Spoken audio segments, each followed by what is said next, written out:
राम राम जी सारे ने आप सभी का हार्दिक स्वागत है अपने YouTube चैनल नियति क्लासेज में। आज हम HSSC plastic processing operator instructor का पेपर लेकर आए हैं। 2021 में ये पेपर लिया गया था। इस पेपर में जो भी हरियाणा जीके के क्वेश्चंस पूछ रखे हैं उनको डिस्कस करेंगे। क्लास को पूरी देखना, अगर अच्छी लगे तो लाइक करना, शेयर करना और चैनल को सब्सक्राइब करना। आज का हमारा फर्स्ट क्वेश्चन क्या है? गुगा नवमी त्योहार के उत्सव के भाग स्वरूप निम्नलिखित में से किसकी पूजा की जाती है? तो गुगा नवमी है, ये किस महीने के अंदर आती है? ये भाद्रपद माह है, उसके अंदर आती है। अपनी भाषा में बोले तो भादवा।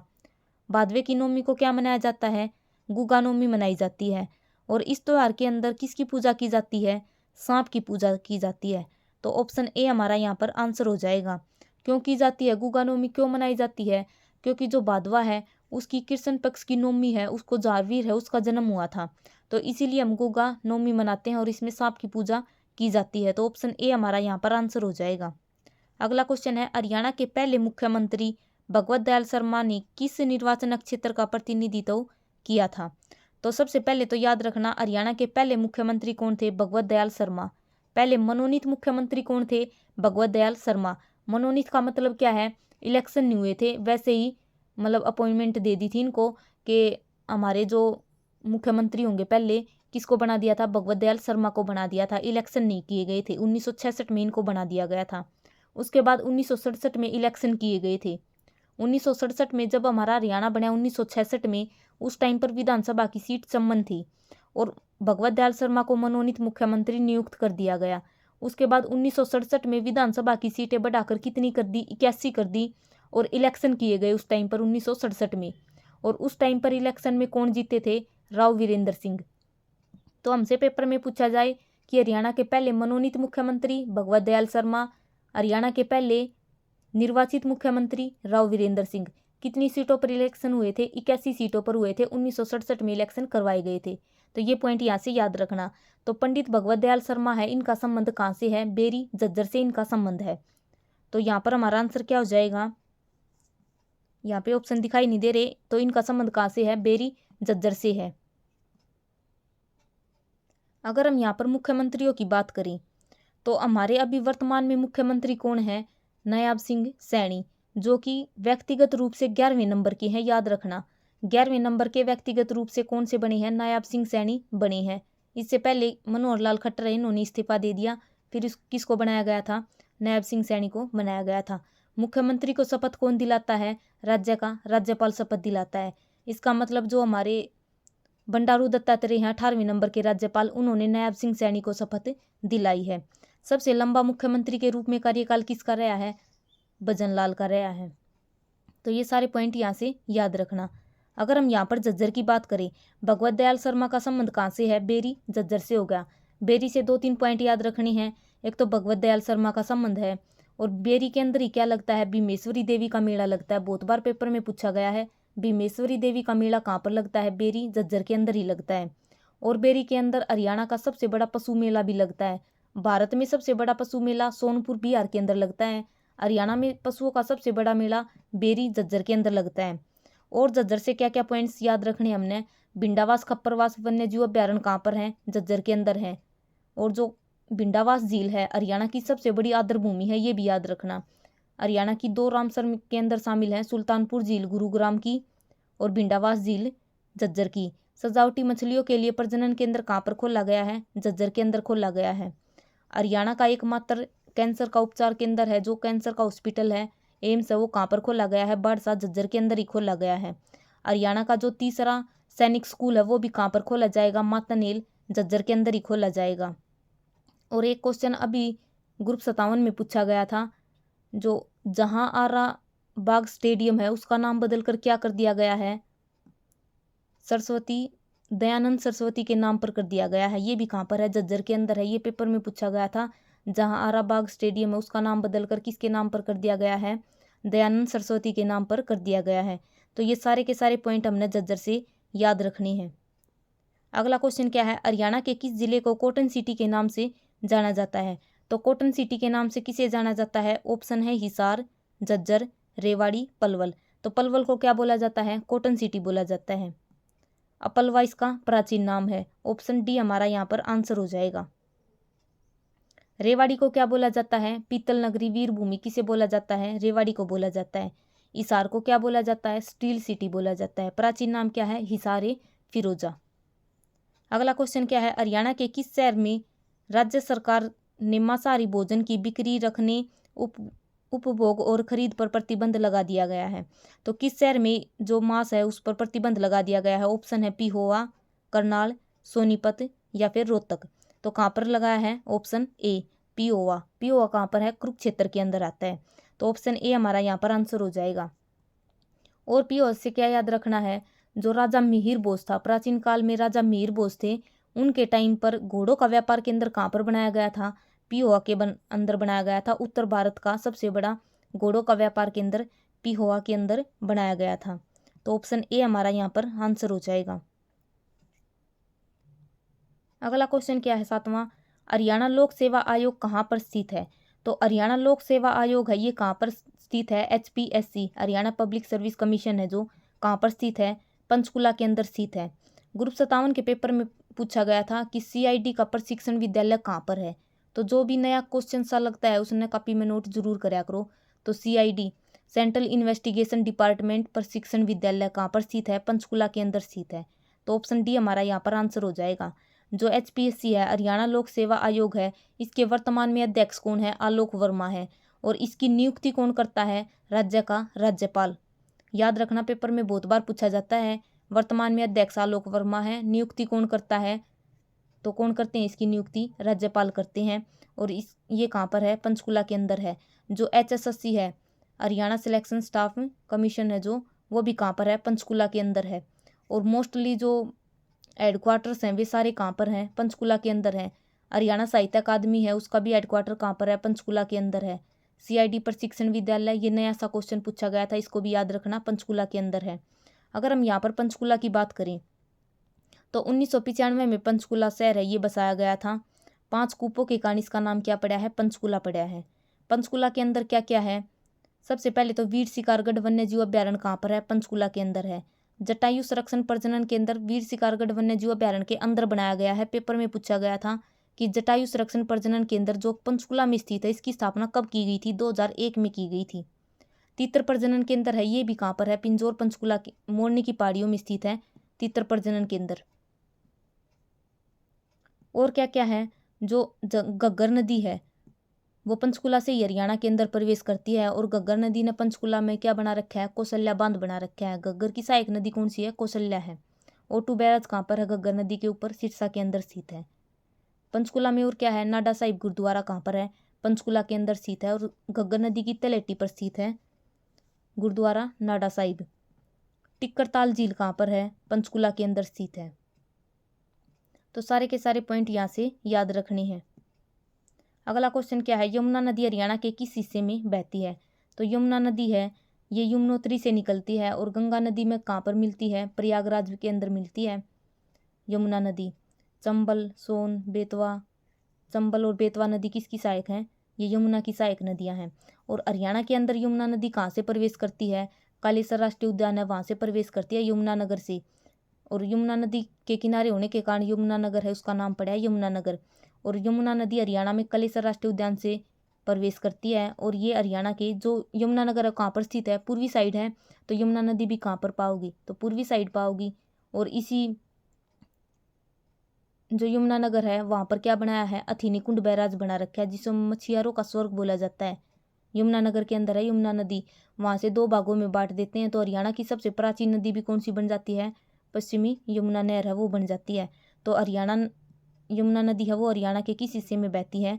पूर्वी साइड बहती है। ऑप्शन बी हमारा यहाँ पर आंसर हो जाएगा। अगला क्वेश्चन है, हरियाणा के शास्त्रीय संगीतकार बाजे भगत का जन्म किस गाँव में हुआ था?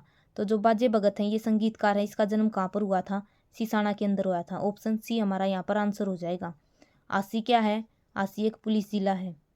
बेरी के अंदर क्या लगता है? भीमेश्वरी देवी का मेला, पशुओं का सबसे बड़ा मेला बेरी के अंदर लगता है। अगला क्वेश्चन है, हरियाणा में कितने नगर निगम है? नवंबर 2020 तक पूछ रखे हैं। तो नगर निगम है, इनकी संख्या कितनी हो चुकी है? 11 हो चुकी है। और नवीनतम नगर निगम कौन सा है? मानेसर। और पहला कौन सा था? फरीदाबाद। अगला क्वेश्चन है, गुरुग्राम में निम्न में से कौन सी झील मौजूद है। तो गुड़गांव में कौन सी झील स्थित है? बड़खल झील, दमदमा झील, कर्ण झील, दोद झील। तो गुरुग्राम के अंदर कौन सी झील है? हरियाणा की सबसे बड़ी झील दमदमा झील गुरुग्राम के अंदर है। खलीलपुर झील भी कहाँ पर है? गुरुग्राम के अंदर है। बसई झील भी कहाँ पर है? गुरुग्राम में। तो गुरुग्राम की झील है, इनको याद रखना। दमदमा झील, खलीलपुर झील, बसई झील, ये सारी कहाँ पर हैं? गुड़गांव के अंदर है। बड़खल झील कहाँ पर है? फरीदाबाद के अंदर है। कर्ण झील कहाँ पर है? करनाल के अंदर है। दोद झील ये भी कहाँ पर है? फरीदाबाद में। फरीदाबाद की झील भी बहुत इंपॉर्टेंट है। एक तो बड़खल झील होगी, दोद झील, मयूर झील और सूरजकुंड झील, ये सारी कहाँ पर है? फरीदाबाद के अंदर है। बड़खल झील है, ये 1947 में बनाई गई थी, दो छोटे टीलों को जोड़कर बनाई गई थी। और ये क्या है? एक मानव निर्मित यानी कि कृत्रिम झील है। ये पेपर में पूछा गया था। तो यहाँ पर आंसर क्या हो जाएगा? दमदमा झील। अगला क्वेश्चन है, उष्णकटिबंधीय देवदार वन हरियाणा के किस जिले में पाए जाते हैं? तो उष्णकटिबंधीय देवदार वन है, ये कहाँ पर पाए जाते हैं? अम्बाला में, यमुनानगर में या फिर पंचकुला में? ऑप्शन है ये सभी। तो उष्णकटिबंधीय देवदार वन कहाँ पर पाए जाते हैं? पंचकुला के अंदर पाए जाते हैं। ऑप्शन बी हमारा यहाँ पर आंसर हो जाएगा। मोरनी की पहाड़ियाँ भी कहाँ पर स्थित हैं? पंचकुला के अंदर ही स्थित हैं। और मोरनी की पहाड़ियों की सबसे ऊंची चोटी कौन सी है? कैरो चोटी है, 1514 मीटर ऊंची है।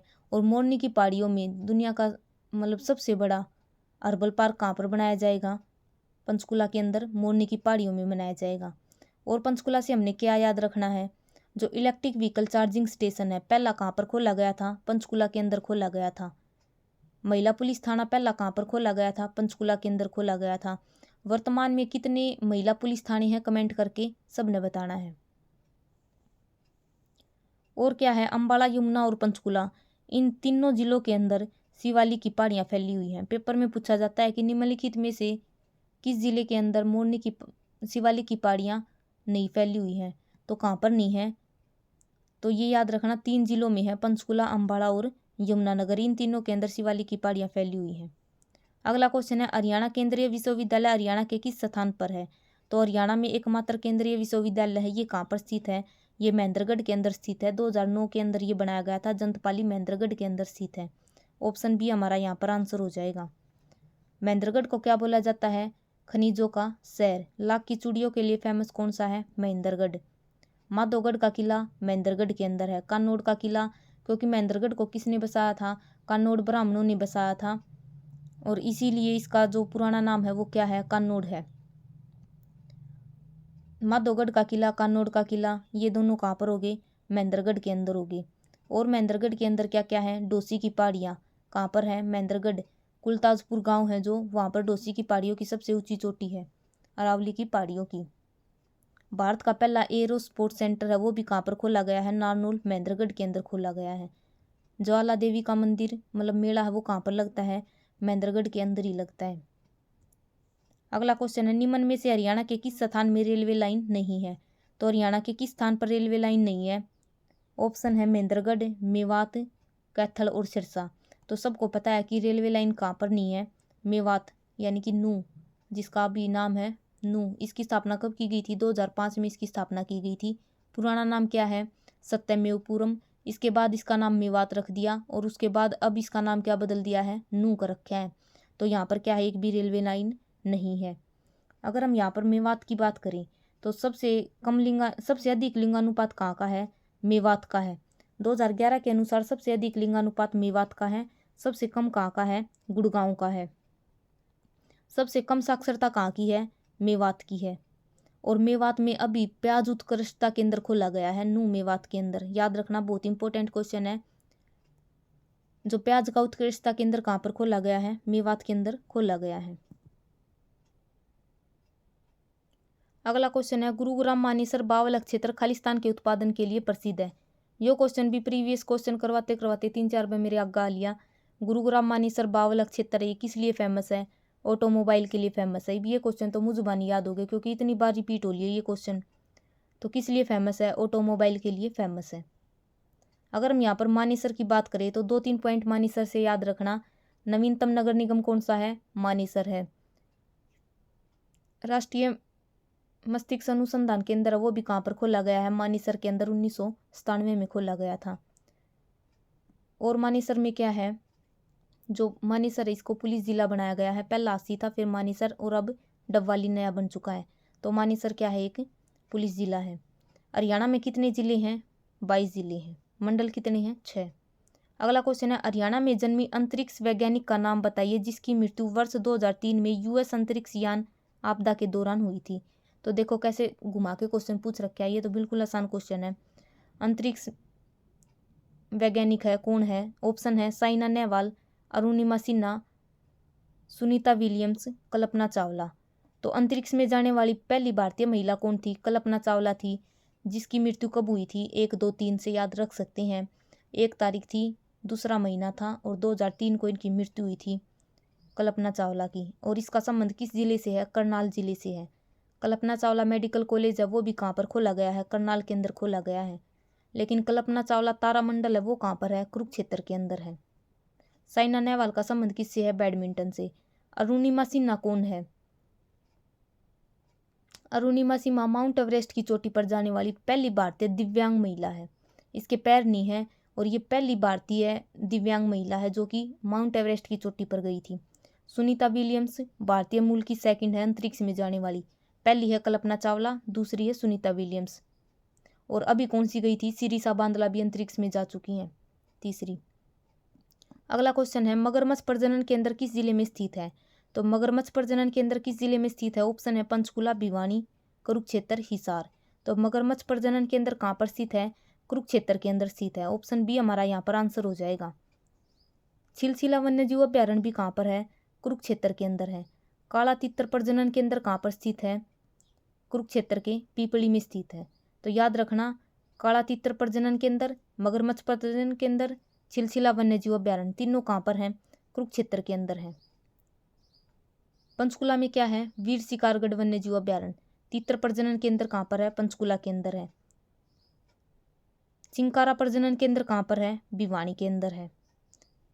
चिंकारा प्रजनन केंद्र। अगर हमसे पूछा जाए मोर व चिंकारा प्रजनन केंद्र कहाँ पर है? झाबुआ, रेवाड़ी के अंदर है। तो ये याद रखना प्रजनन केंद्र। ऊंट का प्रजनन केंद्र कहाँ पर है? सिरसा के अंदर है। अगला क्वेश्चन है, ओ दीपक तुम जलते रहना और देश को नवीन त्याग चाहिए के लेखक कौन है? तो इसके लेखक पूछ रखे हैं, इसके लेखक कौन है? ऑप्शन है उदय भानुवंश, दयाचंद मैना, देवी सिंह, मुरारी लाल शर्मा। तो ओ दीपक तुम जलते रहना इसके लेखक कौन है?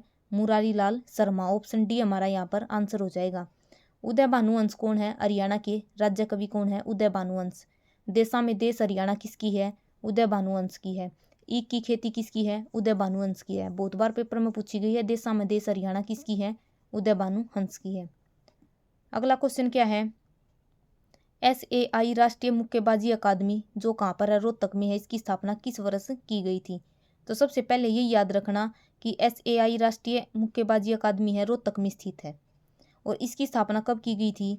2016 में, 2018 में, 2017 में या फिर 2019 में। तो इसकी स्थापना कब की गई थी? 2017 में की गई थी। अगर हम यहाँ पर रोहतक की बात करें तो गजेंद्र फोगाट है, इसका संबंध कहाँ से है? कमेंट करके बताना। जो यूनिवर्सिटी है रोहतक के अंदर, लक्ष्मीचंद यूनिवर्सिटी है, उसके जो कुलपति हैं वे किसे बनाया गया है ये भी बताना। रोहतक के अंदर है ये Laxmichand university. MD university Rohtak के अंदर है। बाबा मस्तनाथ यूनिवर्सिटी रोहतक के अंदर है। तलियार झील रोहतक के अंदर है। गोकर्ण का तालाब रोहतक के अंदर है। लाल मस्जिद, दीनी मस्जिद, काजी मस्जिद, शीशे वाली मस्जिद सारी की सारी कहाँ पर है? रोहतक के अंदर है। तो ये सारे पॉइंट याद रखना। सबसे पुराना आकाशवाणी केंद्र रोहतक के अंदर है। पेपर में पूछा गया था कि रोहतक का जो चिड़ियाघर है उसकी स्थापना कब किस वर्ष की गई थी? 1987 में की गई थी। तो याद रखना आकाशवाणी केंद्र 1976। चिड़ियाघर है, चिड़ियाघर 3 है हरियाणा में। एक तो रोहतक में है, 1987 में किया गया था जिसकी स्थापना। एक भिवानी में है और एक कुरुक्षेत्र के पीपली में है। तो इसका आंसर क्या है? 2017। अगला क्वेश्चन क्या है, डॉक्टर BR अम्बेडकर आवास नवीकरणीय योजना के तहत 2011 में गरीबी रेखा से नीचे जीवन व्यापन करने वाले अनुसूचित जाति, खानाबदोश और सड़क किनारे रहने वाले व्यक्तियों को उनके घर की मरम्मत के लिए कितना अनुदान प्रदान किया जाता है? तो हमसे क्या पूछा है, जो डॉक्टर भीमराव अम्बेडकर नवीकरणीय योजना शुरू कर रखी है, इस योजना के तहत जो भी गरीब लोग हैं उन घर की मरम्मत कराने खातर कितने रुपए दिए जाएँ? तो ऑप्शन है 10,000, 80,000, 50,000। तो कितने दिए जाएँ? 80,000 रुपये दिए जाएँ। अगर हम यहाँ पर डॉक्टर भीमराव अंबेडकर की बात करें तो इस पर बहुत सारे क्वेश्चंस पूछे जाएँ। एक तो याद रखना, स्टैचू ऑफ नॉलेज बनाई गई है लातूर महाराष्ट्र के अंदर। किसकी प्रतिमा है? डॉक्टर भीमराव अंबेडकर की है। मूक नायक पत्रिका किसकी है? डॉक्टर भीमराव अंबेडकर की है।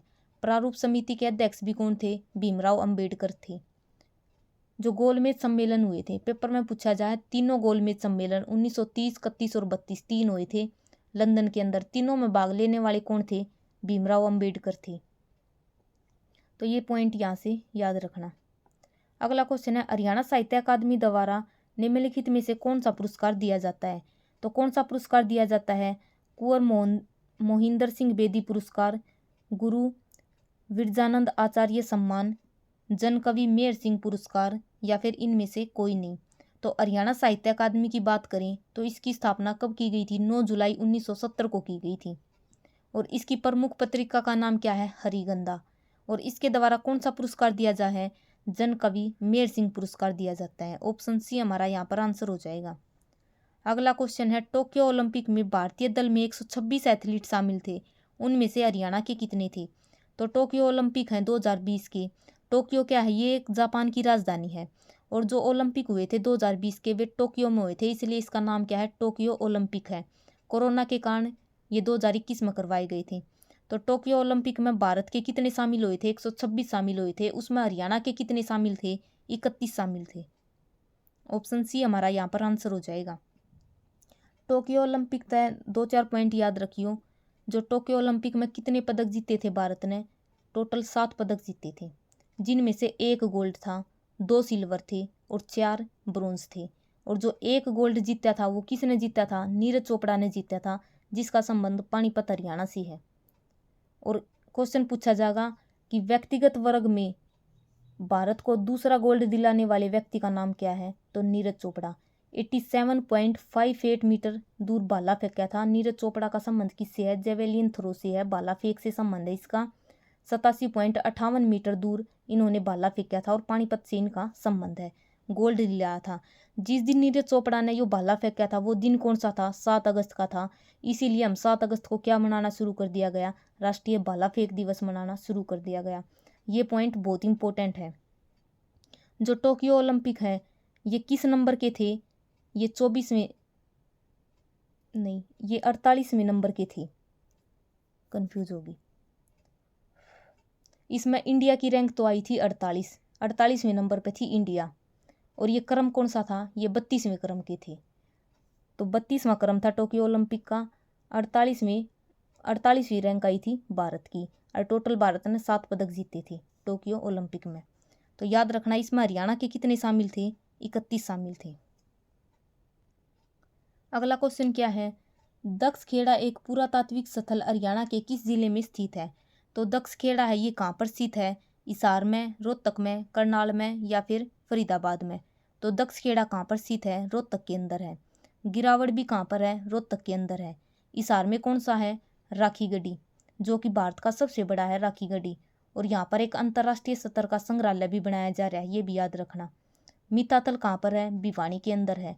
कुनाल, बनावली, भीरडाना ये कहाँ पर है? फतेहाबाद के अंदर है। बालू कहाँ पर है? कैथल के अंदर है। दौलतपुर कुरुक्षेत्र के अंदर है। तो ये सारे याद रखने हैं। क्रिकेट माई स्टाइल पुस्तक के लेखक कौन है? सुनील गावस्कर, इमरान खान, मोहिंदर, कपिल देव।